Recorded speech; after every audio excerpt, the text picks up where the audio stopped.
Political violence rearing its head yet again in Nyeri County.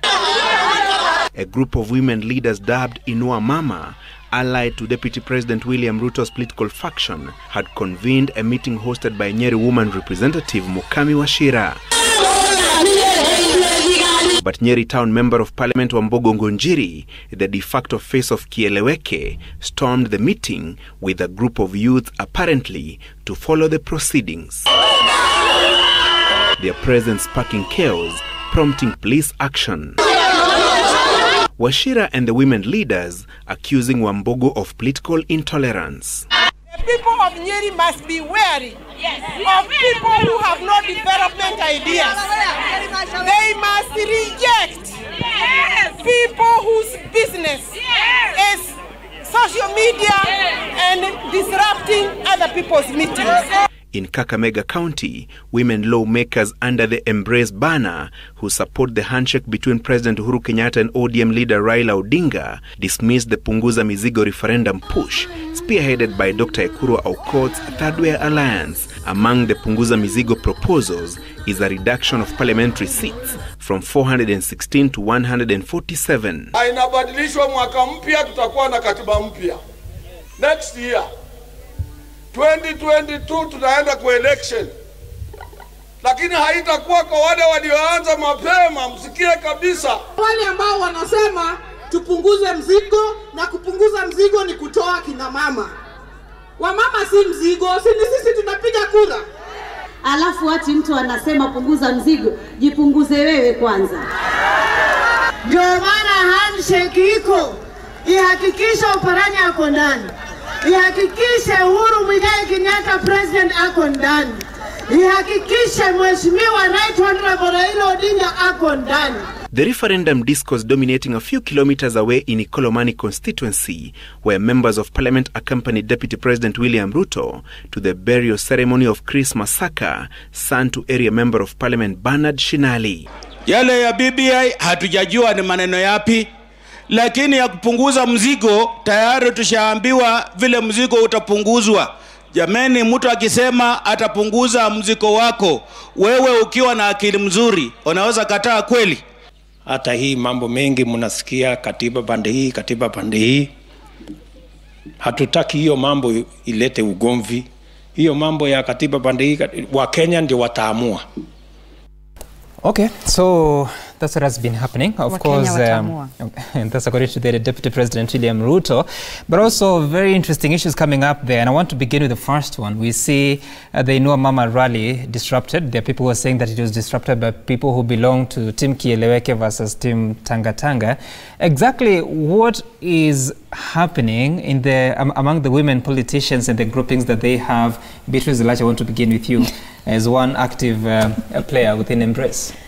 Well, first of all, we have to appreciate that for the first time, women can go in any region and have a meeting the way we used to. You know, we've been escorting men for the last 50 years. We arrive on the podium, you find it's only men with suits. They're the ones who are showing that they have come. And as we've become now, they are flower girls to escort them. I think we are trying to say no more flower girls. We are in this space as the Constitution provides for us, and we are there not just to be flower girls, but also to look at the issues that are affecting women. And so for me, I've always said, and I want to repeat, I will appreciate if women will have as many different formations as long as our agenda is to ensure we bring women on the table. Right. But Speaker, at the end of the day, how do we make sure these groups, the Embrace, the Inua, do not end up becoming political entities? That indeed, at the end of the day, despite being in different teams, that the agenda is one? Let me say this. The space we are fighting for is political. So when it comes to women, let us not be asked why we should not be in the... It is political. I wish I would be asked, how are we going to ensure? When shall Kenya accept that women can have their own political party, which I know the law does not allow? So, yeah, the law does not allow that you can form a group of women alone or men alone. You must. So, in the end of the day, why we are in these formations is, first of all, because of politics. And in this politics, we are saying the day my president will sit on the table and discuss issues of women.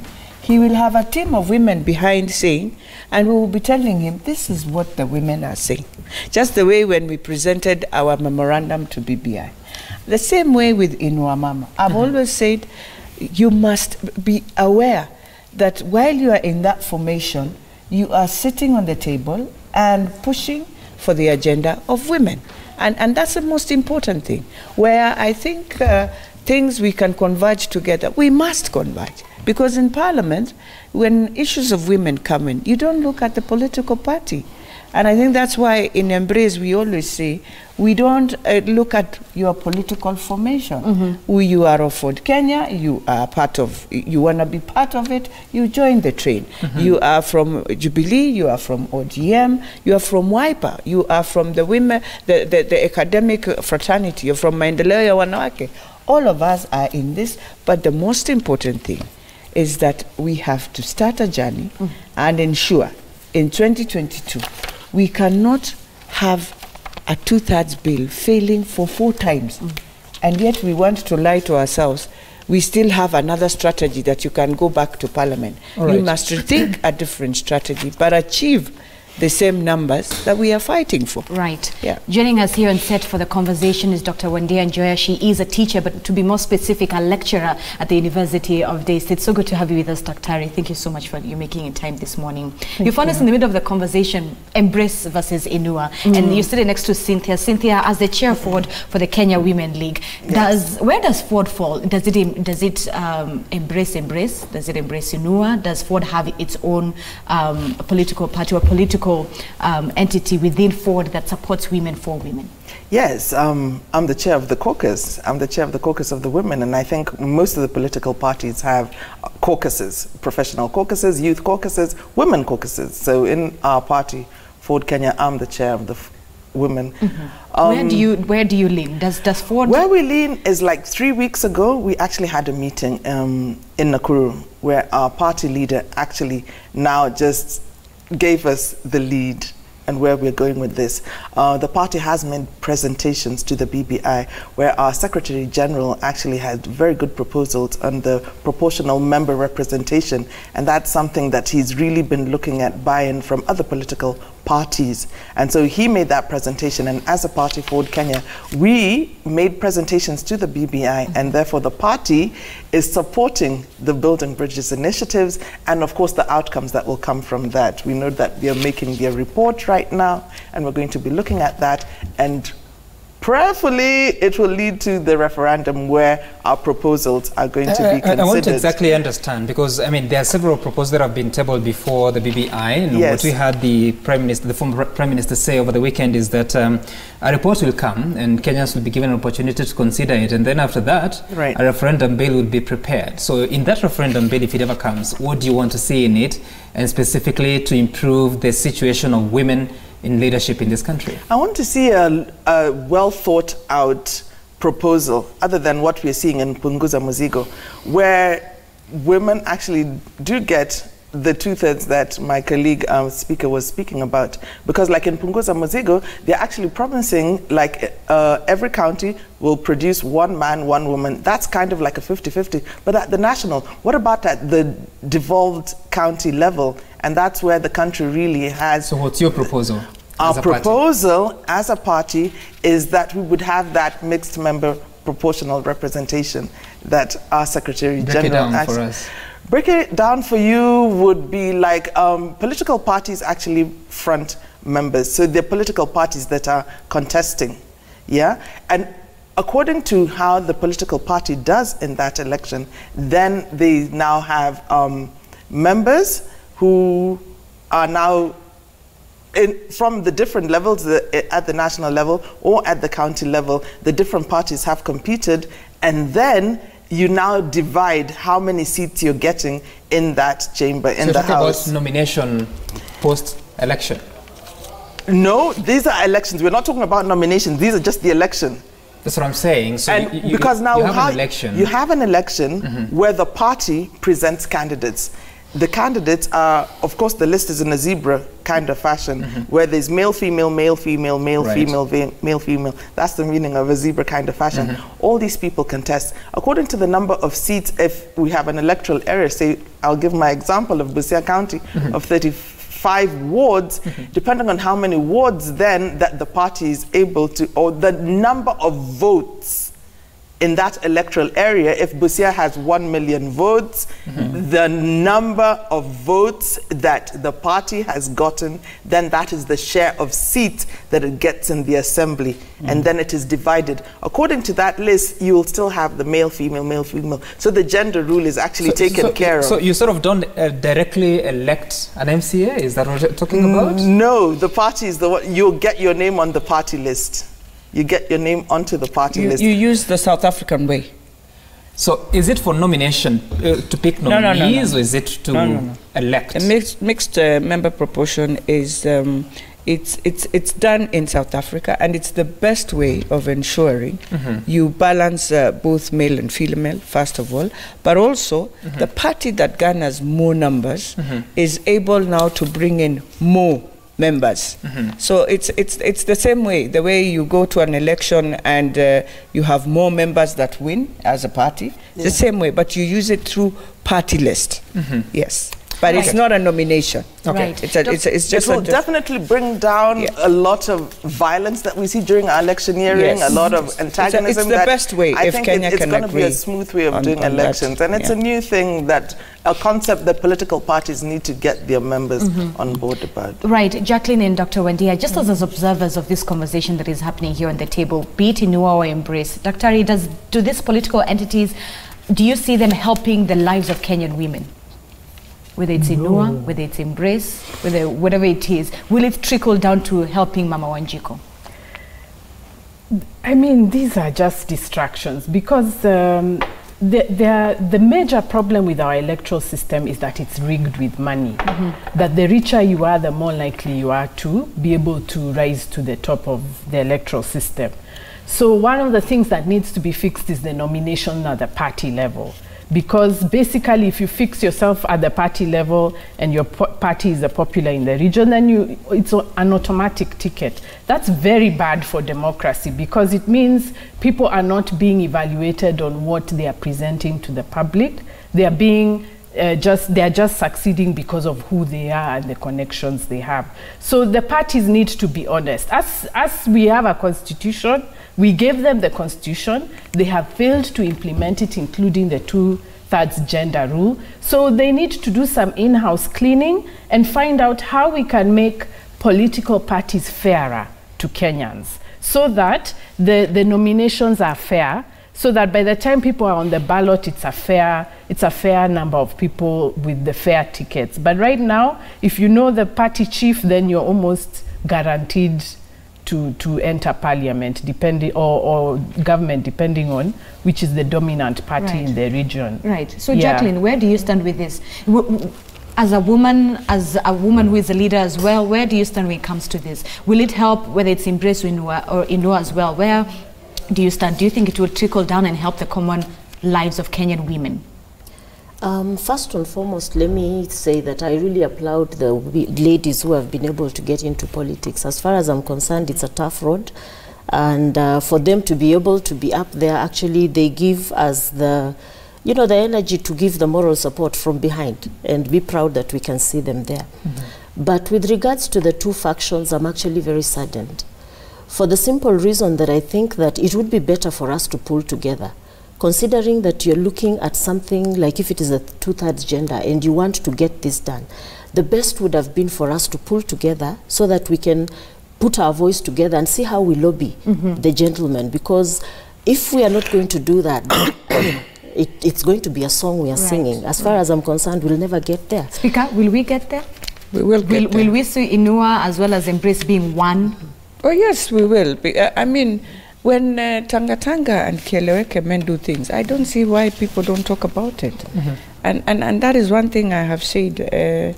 Women, we are judged so highly in many of the things we do, which I think the threshold we give women is very unfortunate in our country. because when women are doing it, it looks like something is not right. Fine. Each of us, I think, have what we believe in. We started Embrace in January. We had a purpose. We said, men have started something called BBI. How will the voice of women enter into this BBI? That was the purpose. Because we knew, before we think, look at how men have been smart.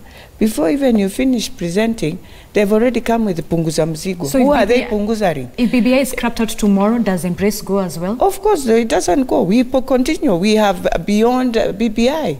And I think beyond BBI is, I'm going back to politics, another woman is going back to politics. You need a platform to go and sensitize yourself for people to believe in you. But let me just come back to this. So we have punguza mzigo. So you're telling me in Nairobi, we are going to be the same as Lamu. Forget about any other issue about this punguza mzigo. That today, 17 constituencies will be slashed into 2 people and take care of 4 million people. And Lamu with 170,000 people is going to take care, is going to be like Nairobi. I mean, that is the worst joke in that punguza mzigo. Then the other thing, you find a woman standing and saying, I support punguza mzigo. Then you need to be resigning. What are you doing on an affirmative action seat? But you need to be resigning to show indeed you are supporting. So those are some of the jokes I'm saying. When women have fought for 50 years, 50, to even get 47 affirmative action seats. And then what I want Kenyans to do, go to parliament. When I was in parliament, how many bills did I do vis-a-vis the men? I was just nominated. Right now, how many bills are there that women have brought? If it is in education, if you're talking of cancer, if you're talking of any health sector, right now, it is just the women pushing those bills.